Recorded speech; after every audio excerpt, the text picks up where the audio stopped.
The moment I saw him in that green apron, holding my morning latte with trembling hands, I knew that every sleepless night, every tear shed over his cruel laughter, every moment of self-doubt had led to this perfect, devastating moment of poetic justice. But let me take you back to where it all began. To the day my heart shattered into a million pieces, each fragment later becoming a stepping stone to the empire I would build. Oh cute! You knit sweaters and sell candles.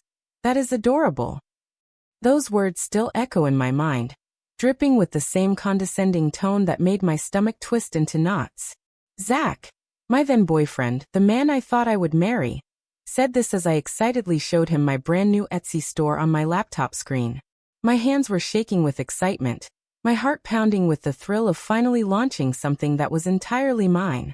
I was working 60-hour weeks in the soul-crushing world of corporate finance, drowning in spreadsheets and quarterly reports that meant nothing to me. The fluorescent lights gave me headaches, the office politics made me nauseous, and every morning I woke up feeling like I was slowly dying inside. But my little creative outlet? That was my lifeline. I had always been drawn to handmade treasures. There was something magical about creating beauty with my own two hands, about transforming raw materials into something that could bring joy to someone's home. My tiny apartment was filled with the warm glow of soy candles I had poured myself, the vanilla and lavender scents mixing with the cozy smell of wool yarn. I would spend my evenings after those brutal workdays hunched over my kitchen table, my fingers working methodically through knitting patterns, my heart finally at peace. The upcycled home decor pieces were my specialty, taking forgotten, discarded items and breathing new life into them. Old mason jars became rustic centerpieces, vintage scarves transformed into bohemian wall hangings, and weathered wood became the foundation for farmhouse-style shelving. Each piece told a story, carried a history, and represented hope. My Etsy shop was not just a business. It was my therapy, my passion, my desperate attempt to hold on to something real in a world that felt increasingly artificial. Every product listing I created was infused with love. Every photograph carefully staged to capture the warmth and comfort I wanted to share with the world. But Zach? He thought it was a joke. I remember the exact moment when the light in his eyes died, replaced by that familiar smirk that would haunt my dreams for months to come. He was sitting on my couch, still in his expensive suit from his tech company, scrolling through his phone with one hand while barely glancing at my laptop screen with the other. "That is like lunch money," he said, his voice dripping with amusement as he looked at my first sale notification. $5 for a small lavender candle. To him, it was nothing. To me, it was everything, proof that someone somewhere valued what I had created. Every time I got excited about a sale after that, he would roll his eyes so dramatically I thought they might actually fall out of his head. When a customer left a glowing 5-star review calling my hand-knitted scarf absolutely perfect, he actually snorted with laughter. When I celebrated reaching 10 sales in my first month, he patted my head like I was a child who had just learned to tie her shoes. The worst part was not just his dismissal. It was how he made me feel ashamed of the thing that brought me the most joy. I started hiding my phone when sale notifications came in, afraid to show even the smallest flicker of excitement. I moved my crafting supplies to the spare bedroom, working in secret like I was doing something shameful instead of something beautiful. When I hit 100 reviews, marking what I considered a major milestone, he actually laughed out loud. Not a gentle chuckle, not even a condescending smile, but a full-throated laugh that made my cheeks burn with humiliation. 100 people bought your little crafts, he said, wiping tears from his eyes. That is so sweet. Maybe you can pay for groceries next month. He was running his own small tech company at the time, a glorified app that tracked gym memberships and sent annoying push notifications about workout schedules. To hear him tell it, he was the next Mark Zuckerberg, destined to revolutionize the fitness industry and make millions in the process. He wore his entrepreneur status like a crown, constantly name-dropping venture capitalists he had met at networking events and talking about disrupting the market. And me?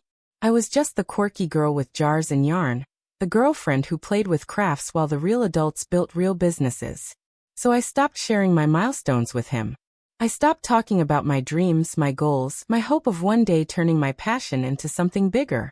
I stopped asking for his opinion on new product ideas, or sharing the heartfelt messages customers sent me about how my candles had helped them through difficult times, or how my hand-knitted items had become treasured family heirlooms. But I did not stop building. If anything, his dismissal only fueled my determination. Late at night, after he had fallen asleep, I would sneak back to my computer and work on my business. I researched SEO optimization for Etsy listings, studied color psychology for product photography, and spent hours crafting product descriptions that would capture the emotions I wanted my items to evoke. I joined online communities of other makers, absorbing every piece of advice like a sponge desperate for water. I invested every penny of profit back into the business.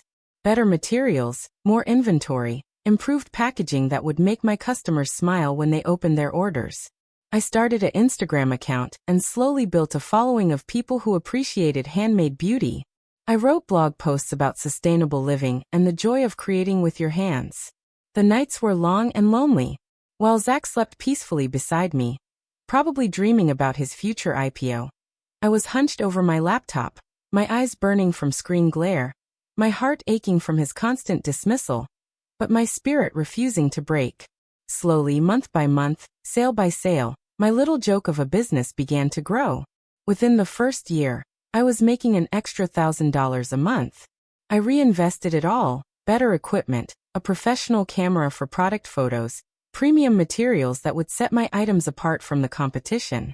I learned about wholesale opportunities and started reaching out to small boutique gift shops that aligned with my brand values.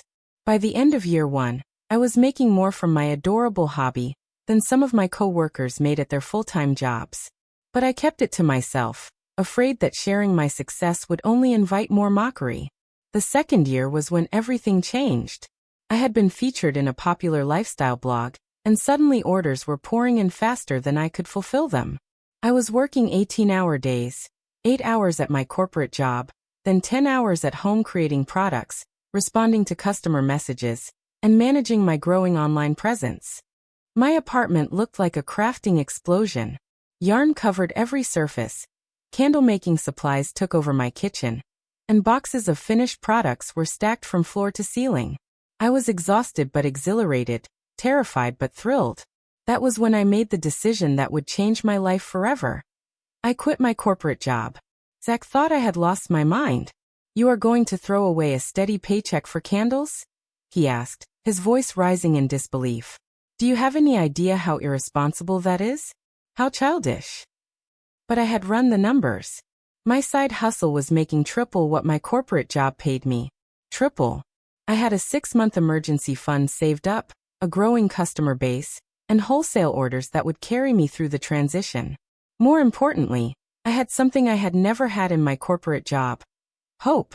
I expanded into a full e-commerce website, investing in professional web design and user experience optimization. I hired my first employee, a sweet college student named Maya, who helped me with order fulfillment and customer service. Then came Sarah, who managed my social media presence with the enthusiasm of someone who truly believed in what we were building. We moved operations out of my cramped apartment and into a small warehouse space on the outskirts of town. It was not much to look at: concrete floors, exposed pipes, fluorescent lighting that reminded me of my old office. But to me, it was paradise. It was mine. While I was building my empire, Zach's world was falling apart. His revolutionary app, the one that was going to disrupt the entire fitness industry, turned out to have some serious flaws. There was a lawsuit over user data privacy. Apparently, his app had been collecting and selling personal information without proper consent. The legal fees ate through his investor funding like a hungry monster, and one by one his financial backers pulled out. I watched it happen from the sidelines, and while I should have felt vindicated, mostly I just felt sad. Sad for the man who had once made me laugh until my sides hurt, who used to bring me coffee in bed on Sunday mornings, who had held me when I cried about my soul-crushing corporate job, but somehow could not see that I was building something beautiful to replace it. His company folded within 6 months.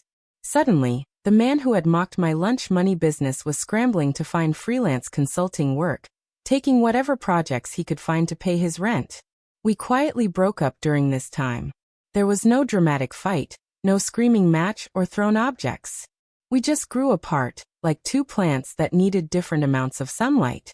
I was blooming in the warmth of my success, while he was withering in the shadow of his failure. The conversation was short and surprisingly civil. "I think we both know this is not working anymore," I said one evening as we sat on opposite ends of my couch, the space between us feeling like an ocean. He nodded, his eyes focused on his phone screen instead of my face. "Yeah, I think you are right." That was it. 4 years of my life, reduced to a few sentences and the sound of him packing his things into cardboard boxes. After he left, I cried for exactly 1 hour. Then I got back to work. Year 3 was when my business really exploded. A major lifestyle influencer featured my candles in her morning routine video. And suddenly I was getting thousands of orders per day. I had to hire 10 more employees, lease a larger warehouse, and implement inventory management systems that I never could have imagined needing for my adorable hobby. The boutique wholesale business was thriving. Small gift shops across the country were carrying my products, and I was getting emails every day from new retailers wanting to partner with us. I developed seasonal collections, limited edition collaborations with other makers, and started offering customization services for special occasions. But the real turning point came when a major home goods retailer reached out about carrying my line in their stores. The contract was worth more in 1 year than I had made in my entire corporate career. I remember sitting in that boardroom, surrounded by executives in expensive suits, and thinking about Zach's condescending smile when he called my business cute. These serious business people were treating my handmade products like the valuable commodities they had become, discussing profit margins and market expansion with the same intensity that Zach had once reserved for his failed app. Year 4 brought even more growth. I launched a subscription box service that sent curated collections of handmade items to customers every month. I wrote a book about starting a creative business that became a bestseller in the entrepreneur category. I was invited to speak at conferences about turning passion into profit. The little girl with jars and yarn had become a respected businesswoman with a 7-figure company. That was when I started looking for a permanent headquarters for my growing team. We had outgrown the warehouse, and I wanted something that reflected the success we had built together. I wanted offices that felt like home, with natural light and space for creativity, where my employees could be proud to work. I found the perfect building downtown. A beautiful historic structure that had been converted into modern office suites. The top floor had floor-to-ceiling windows, exposed brick walls, and enough space for our growing team plus room for expansion. The rent was expensive, but my business could afford it. Actually, scratch that. My business could afford to buy it. Which is exactly what I did. The purchase process took months of negotiations, financial reviews, and legal paperwork. But on a crisp morning last month, I signed the final documents that made me the official owner of the entire building. Not just a tenant renting space, the owner of the entire property. I plan to lease out the lower floors to other small businesses, creating a community of entrepreneurs who supported each other instead of tearing each other down. The coffee shop on the ground floor was part of the package. A small local chain that served overpriced lattes to the building's tenants and foot traffic from the busy street. On day 1, as I stepped into the building lobby with my team, planning to spend the morning setting up our new offices, a familiar voice cut through the excited chatter of my employees. "Grande oat milk latte for Jordan." The world seemed to slow down as I turned toward the voice. My heart stopped beating for a moment, then started again with a rhythm that felt like thunderclaps in my chest. There he was. Zach. He was wearing a green apron over khakis and a polo shirt, holding a cardboard tray of drinks with the careful attention of someone who could not afford to spill anything. His hair was shorter than I remembered, his face a little thinner, and there were dark circles under his eyes that spoke of sleepless nights and financial stress. But what struck me most was his expression when our eyes met. It was not just surprise. It was shock, followed quickly by something that looked like fear mixed with embarrassment, and perhaps a touch of awe. "Hi, Zach," I said, my voice surprisingly steady despite the tornado of emotions swirling in my chest. "Long time." He blinked rapidly, like he was trying to convince himself that I was not a hallucination brought on by too much caffeine and too little sleep. "Jordan," he managed to say, his voice hoarse. What are you doing here?" "This office." I gestured toward the elevator bank behind me, where my team was waiting with boxes of supplies and equipment. It is ours. His eyes widened even further, if that was possible. Yours. We have got the top floor. I smiled, and it felt like the most natural thing in the world. Not a cruel smile, not a vindictive smirk, just a genuine expression of contentment. My company. We needed more space. He looked around the lobby as if seeing it for the first time, then back at me, then at my team of 12 employees who were clearly waiting for me to lead them upstairs to begin our first day in our new home. Your company, he repeated slowly, like he was trying to process a foreign language. The handmade business, I said gently.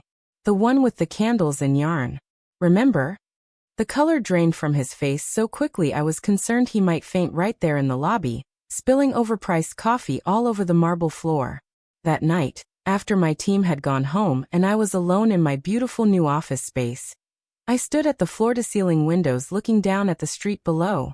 I could see people hurrying home from work, couples meeting for dinner, friends laughing as they walked past the coffee shop where Zach was probably cleaning up after the evening rush.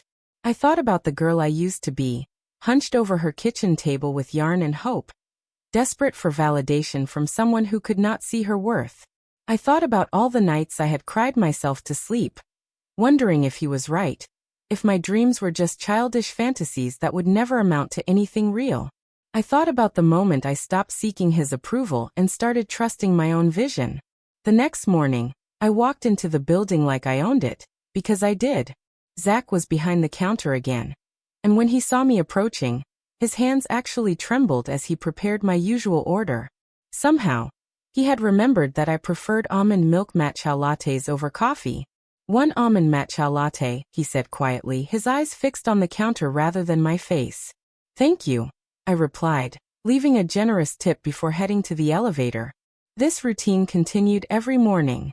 I would arrive at my building, greet my doorman, stop by the coffee shop for my morning drink, and take the elevator to my beautiful office where my team was building something amazing. And every day, Zach would hand over my drink with that same forced smile. The one that barely concealed the pain of watching his ex-girlfriend. The one whose dreams he had mocked. Walk into the building she owned with the company she had built from candles and yarn. I never gloated. I never mentioned the past or reminded him of his cruel words. I simply lived my life, pursued my passion, and treated him with the same professional courtesy I showed everyone else. But I would be lying if I said there was not a part of me that felt a deep satisfaction every time I saw recognition flash in his eyes. Recognition of what he had lost when he chose to mock instead of support, when he decided that his definition of success was the only one that mattered. The irony was not lost on me that he was now working in the service industry. The same industry he had once dismissed as beneath his entrepreneurial ambitions, while I was running a business that employed dozens of people and brought joy to thousands of customers. My company continued to grow. We launched an online marketplace for other handmade artisans, providing them with the platform and support I wish I had when I was starting out.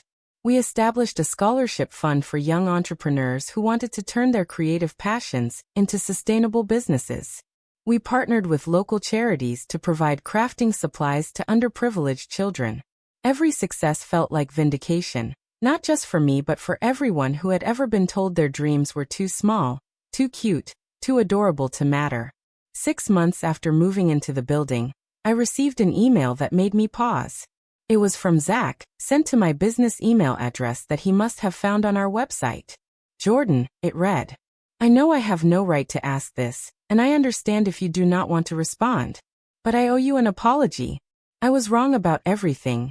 Your business, your dreams, your potential. I was so caught up in my own insecurities and failures that I could not see what you were building. You proved that passion and dedication matter more than flashy investors and Silicon Valley buzzwords. I am genuinely happy for your success, even though I know I do not deserve to be part of it. I hope you can forgive me someday, not for my sake but for yours. You deserve to be free from any anger or resentment I might have caused. Congratulations on everything you have accomplished. Zach. I read the email 3 times before closing my laptop and walking to the window. Down below, I could see him through the coffee shop's large windows, wiping down tables after the afternoon rush. He looked tired but determined, working with the same focus I remembered from his entrepreneurial days. I never responded to the email. Not because I was angry, but because I had moved so far beyond that chapter of my life that revisiting it felt unnecessary. His apology was appreciated, but it was not needed for my healing or happiness.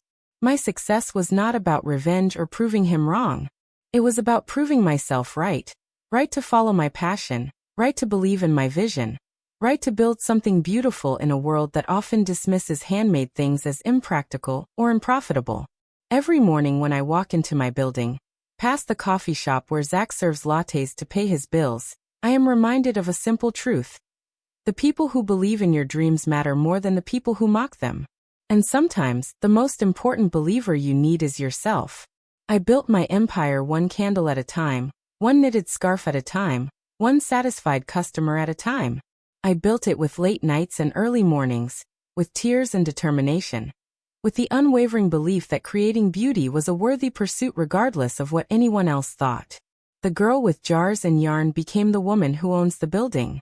Not because she wanted revenge, but because she refused to let anyone else define the value of her dreams. And that, I think, is the sweetest victory of all.